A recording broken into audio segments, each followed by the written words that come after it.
Do you find that this is the popular opinion generally with Nigerians right now? Yes. Okay, while the complaints is a two-sided thing.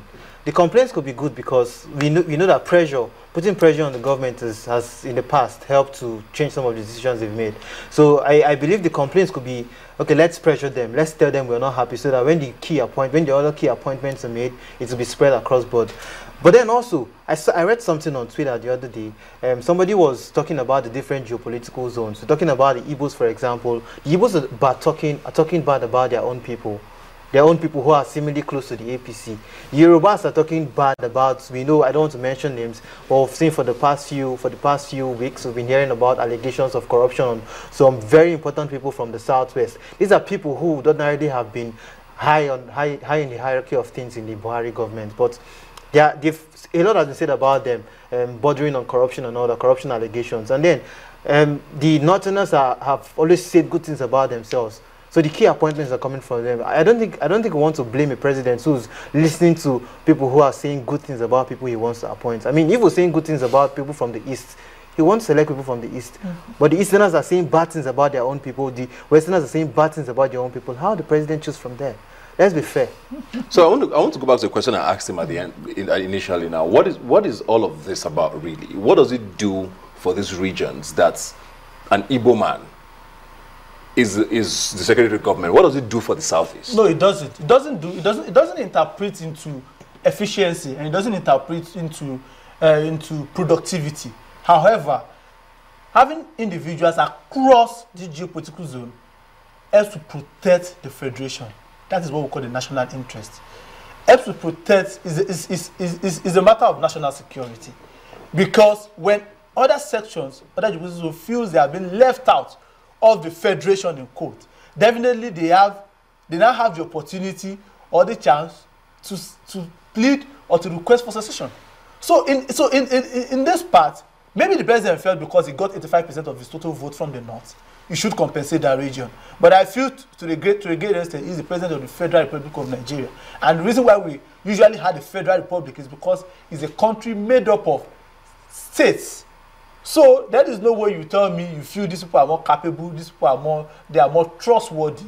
It's barbaric. I'm very sorry to use that word, but I think it's barbaric. And on the issue of someone being not indicted in court, the newly appointed chief of staff was in 2004. The CBN newly appointed chief of staff was sacked by the CBN with the chairman of UBA, Chief Osage, for allegation of fraud.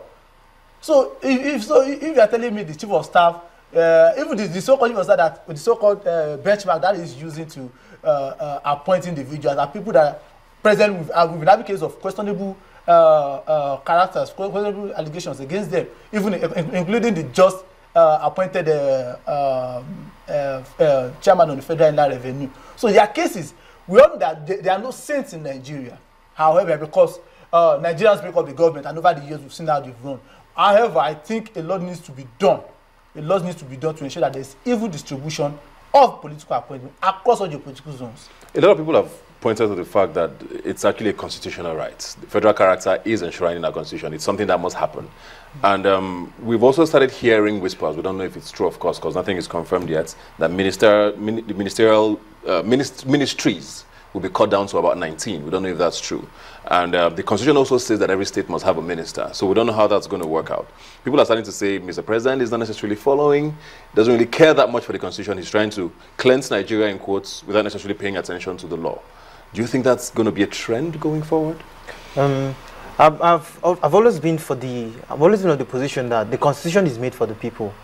The constitution is made for the greater good, of the people. And then if at a particular time the greater good is not being met by the constitution, it can be changed legally, of course. But until it is changed. Yeah, but until it is changed. Now I don't know. I don't know if it's in the constitution that a minister must be appointed from every state in the country. But if it is, then yes, every state should have one. But if it's not, having 36 ministers, I don't know. I don't think we can afford all that now. I mean, the country has basically run for the past 3 months. Maybe that's what they were trying to prove, to see how much they can do without ministers and all that.